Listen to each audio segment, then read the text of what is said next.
obviously, at least from how I'm hearing you speak about it, is directly targeted towards like either the owners or like the real operators or the ones that control that side of the business. But I'd be curious to hear, and you might not actually have a good answer because I certainly haven't found something that I can actually recommend to people who, because there's a lot of folks, Matt, that listen to this show who are in culinary school. They just started their first job in a restaurant kitchen, or they happen to have been behind the bar at a place for 2 years, and they don't get asked to do any of the marketing.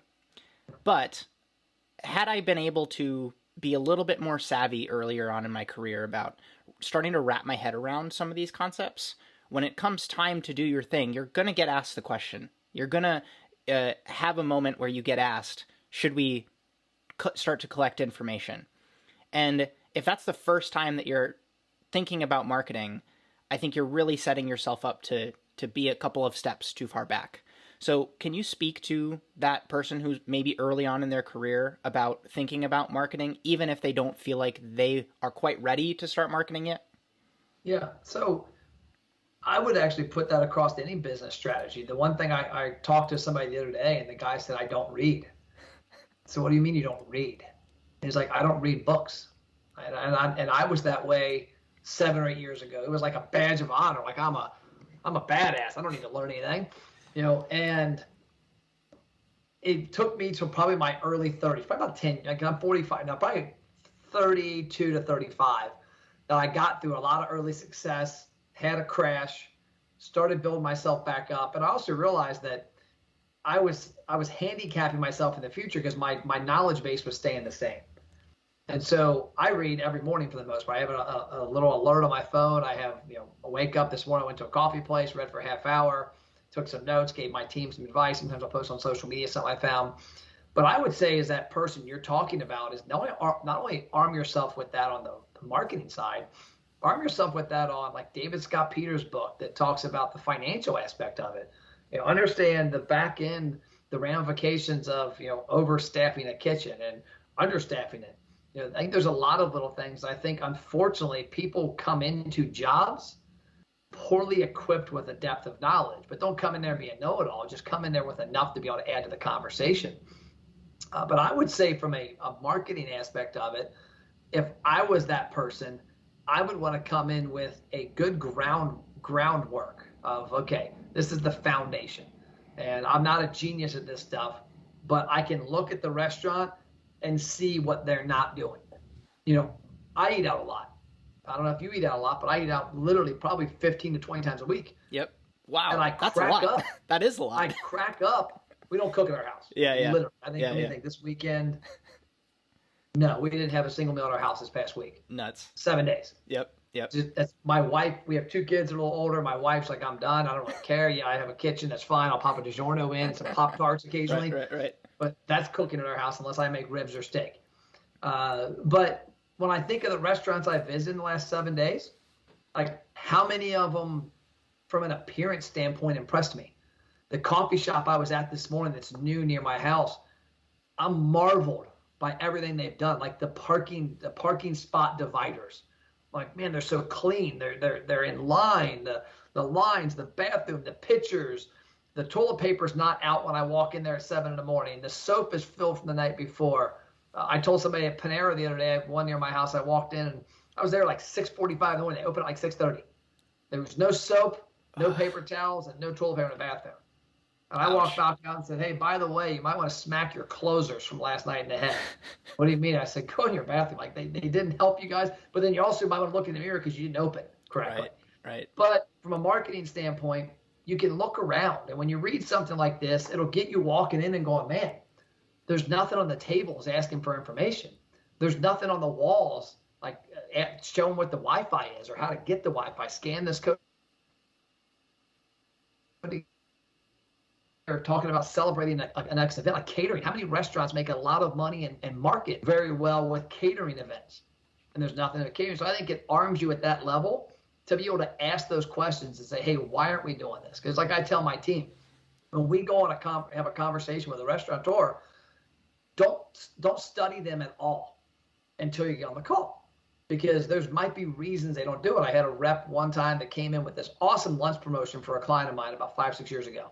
It was awesome. It was probably one of the coolest promotions I had seen at the time. Problem was this client didn't serve lunch.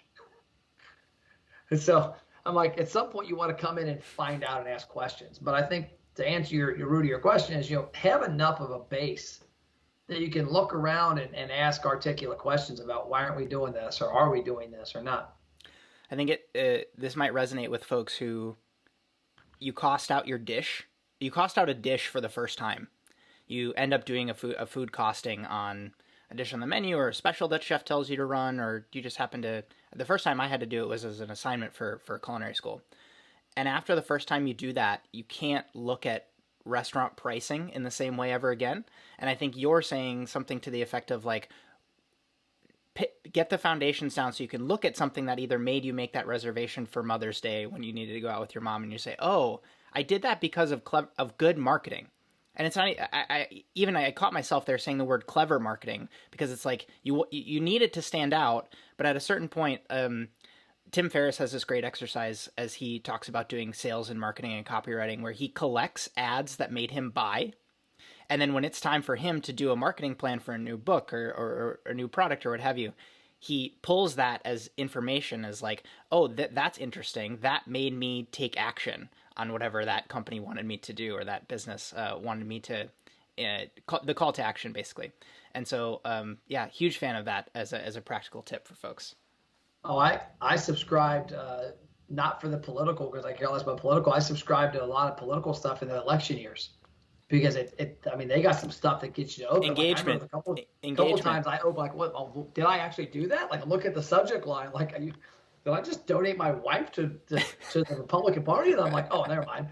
Yeah, there's something to be said about that Tim Ferriss talks about, is saving the stuff that gets your attention, saving the examples. So I've asked, I've been at restaurants before, and I've seen something really good and said, hey, do you have an extra one of these in the back that you're not using, or maybe that's dirty? And they're like, yeah, why? I'm like, well, I'm in the business, and I think that's a really cool promotion. Well, it's like, use the best of what others have already figured out, right? Like, don't feel like you have to start from scratch. Like, marketing, like we're saying, has been around for decades, so don't. Well, what's exciting to me, like you asked why I wrote the book in some minute, is that I can promise you, if you're a restaurant person, a marketer, 9 out of 10 restaurants aren't doing 90% of what's in here. Yep. And it just absolutely amazes me. And the other part of it, and this is the sad part about it, because we have a lot of franchises. We have probably half our businesses independents, half franchises. The unfortunate part about the franchises is that they're depending on a corporate office that knows less than them. And that's not a mean statement. And I deal with it. We get blackballed by marketing directors. Like, they'll call up, oh, you guys can't work with that company. Well, why not? Well, it's against the brand standards, or they're not a certified partner of our franchise. And I'll call up, how do I get certified? Oh, we're not interested. So I've got a product that's helping. Like, we have actually this happen. We have one brand, 4 locations, 2 of the top 4 in their entire system.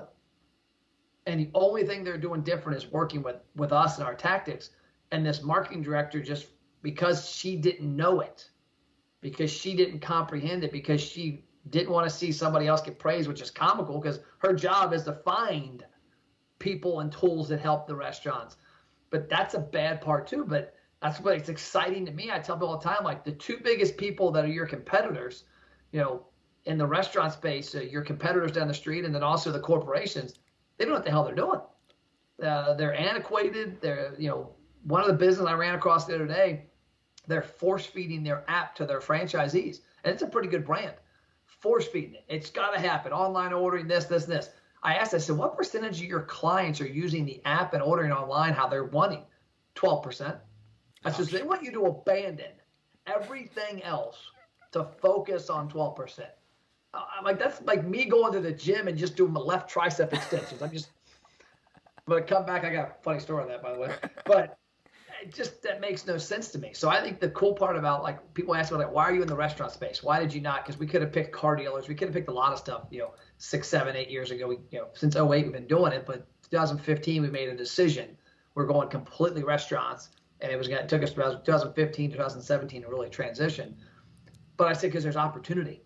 People eat every day. There's locations all over the place. And most of the people that are out there don't have a clue. So if we can get in front of a restaurateur and arm them with things they can do. And if they just do 20% of it, they'll beat the pants off the guy down the street.